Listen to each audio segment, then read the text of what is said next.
Now, Jean Monestime is breaking barriers, becoming the first Haitian American to serve on the Miami-Dade Commission, and now he is serving as the chairman. Joining me now on Impact, Miami-Dade Commissioner Jean Monestime. Thank you so much for joining us here on Impact. Thank you, Jackie, for having me. And congratulations are in order. How did it feel to make history when you were sworn in as chairman of the board? Well, it's a moment of pride, but it's also a moment of great responsibility. And I'm honored to serve as county commissioners as the chair, and I want to thank my colleagues for bestowing on me this great responsibility and for trusting me with that responsibility. Some people that were there that day described it as a very emotional day when that happened. Emotional because, you know, this is the first time that has happened for somebody from my background, but that's also the American dream. You come here and you work hard and you study hard and you play by the rules, and America has great opportunities to offer for you, and I'm privileged to have been played this role and to be able to learn and grow in this community and also give back to my community. But you've been living here for over 20 years? Nearly 35 years. Nearly 35 years. Yeah. So this must have been emotional, not only for you, but also for your family as well. Most definitely. It's a very emotional moment for my entire family. It was, I would say. But nevertheless, you know, this is my story. It's no different from the other American immigrant story, and I'm a very proud American right now, and I'm very happy to play this role. You have pledged to tackle some of the big issues facing the citizens of the county. What are some of your greatest concerns right now that we are facing? The numbers speak for themselves. I looked at an American community survey that came out providing numbers for 2012, not too long ago. Among the 10 largest metropolitan areas throughout the country, Miami-Dade County ranked last. And in my view, this is unacceptable. Last in what? Last among 10 large metropolitan cities in regards to income inequality.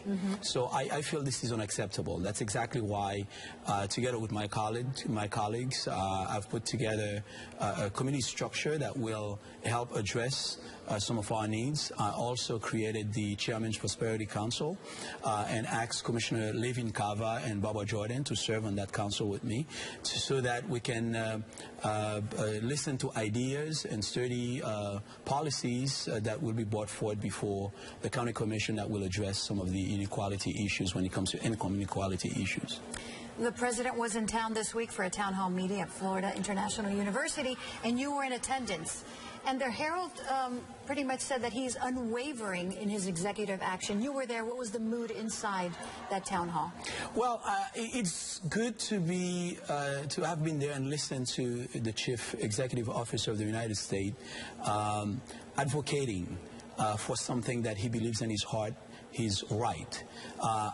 You know, if you look at it, this is a country, this remains a country of immigrants. And so many immigrants have contributed to the well-being of this country of ours. And second, as the President has stated, there is no way that America is going to, you know, invest in deporting 11 million undocumented immigrants. So, and you have a business community that believes that providing opportunities for these people to work will help strengthen our economy. So I think the president is doing the right thing. I support what he's doing. And as he said yesterday, I want to challenge citizens to call on their congressional members to make sure that the support providing fair immigration status to the people that are currently undocumented. Do you think that by giving an executive action, that was the right way to go? Is there another way of working with Congress to have some kind of immigration reform? Look, the president has power that are afforded to him by the Constitution, so does Congress. So I think, you know, Congress, there are certain things Congress can do, there are certain things the President can do, or hopefully working together, you know, they can do much better for our community. What we're looking for is that Congress and the President begin to work together in solving our immigration issues. What do you think that the impact has been on our community here in Miami-Dade County as undocumented workers have come here, they've worked, they've lived here? What has been the impact? Well, I still think, you know, if we provide these individuals and families opportunities to remain united and to work in a community that they love and to do it in an open way, that will help strengthen our economy, as I said earlier. And this is the beginning of prosperity for these families.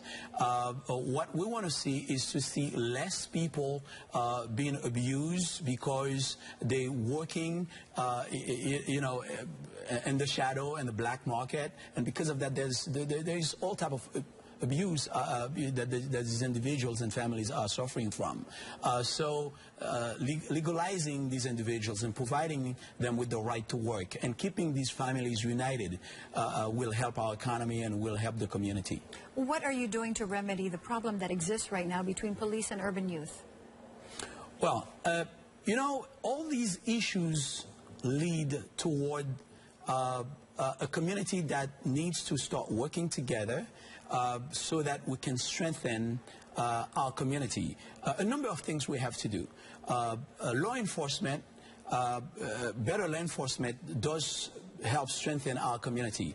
Better work, better job for our families, for people that desire to work, help strengthen our community.